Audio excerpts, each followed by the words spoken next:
This episode of Handyguys TV is sponsored by the Handyguys Podcast Store. Just go to handyguyspodcast.com and click on Store, and you'll find the tools that the Handyguys recommend. Welcome to the Handyguys Podcast, where we work together on that honey-do list.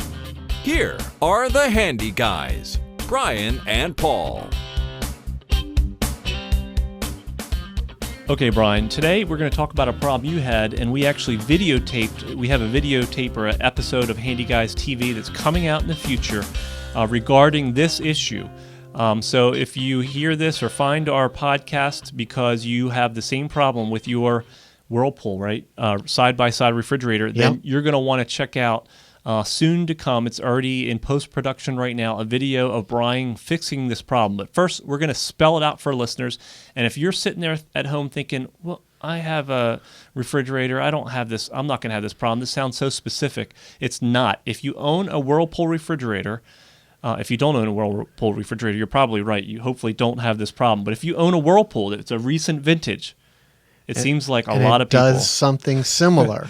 Yeah. Even not exactly the same thing, the fix might be the same. It's unbelievable how many people are having this issue. So why don't you spell out, first of all, what the product is and then what the problem is? Sure. It's a Whirlpool Gold side-by-side. I mean, it's got a long convoluted model number. I'll give it out.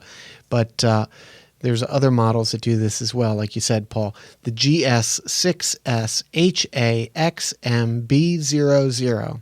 That's my model number.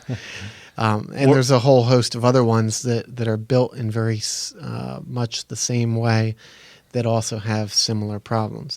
But what the problem was or the symptoms. I'll describe the symptoms we had. So inside the refrigerator, on the cooling on the refrigerator side, not the freezer side, there was a control. So you could set your temperature for the freezer, set your temperature for the refrigerator, with a little digital readout. Mm-hmm. And also there's a light.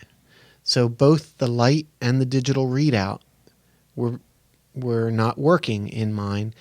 And I removed the light bulb thinking, because I didn't even notice the digital readout, removed the light bulb and the digital readout started to work. It was very strange. And I think when the digital readout was out, the refrigerator was just off at the same time. So I thought something's screwy with this bulb. So I put a new bulb in there, put the new bulb in, and the thing shut off again.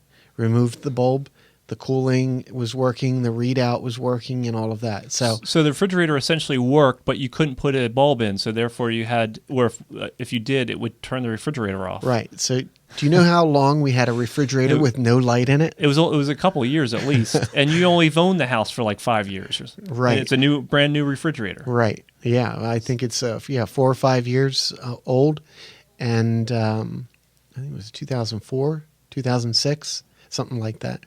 Well, anyway, so I did some researching online. There's a lot of appliance repair websites that you can contact and get your parts through them and so forth and so on. Not the Handyguys.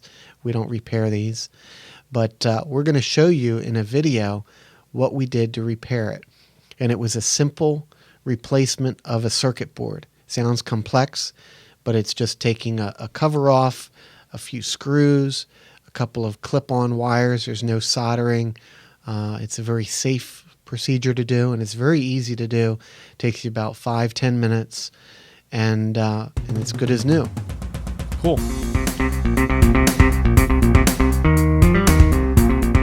The first thing we're going to do to get to the control board is remove the access panel on the back of the refrigerator. Before I take this cover off, I unplugged the refrigerator. Obviously, I pulled it out away from the wall. I also took the opportunity to clean the floor behind the refrigerator because that gets done once every never. Okay.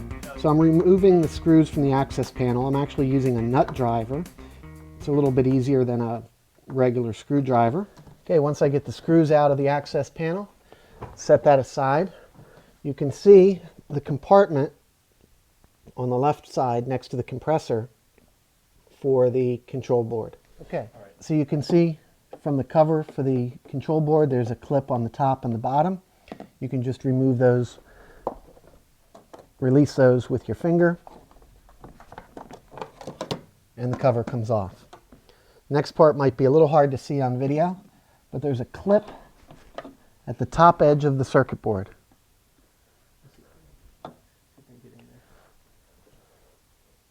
On the board you have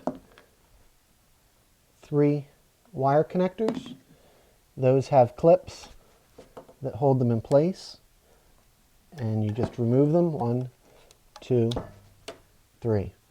You can see on this board, perhaps if it's not too close, there's actually a burnt area in the circuit board, and that's where the problem is. Some people have attempted to fix that, but I opted to just replace with a new board. Okay, so I went to my online parts supplier. We'll have a link to where you can get this part on the website, handyguyspodcast.com, and I have the new board. The wiring connectors are in the same place. The board looks a little different, but it serves the same function. And I make the connections in the same way on the new board. And then the new board installs the same way that the old board came out. Connects on the bottom and slides over that top clip on the inside. Lastly, I replaced the cover. Notice it has a notch here for the up against the wiring harness.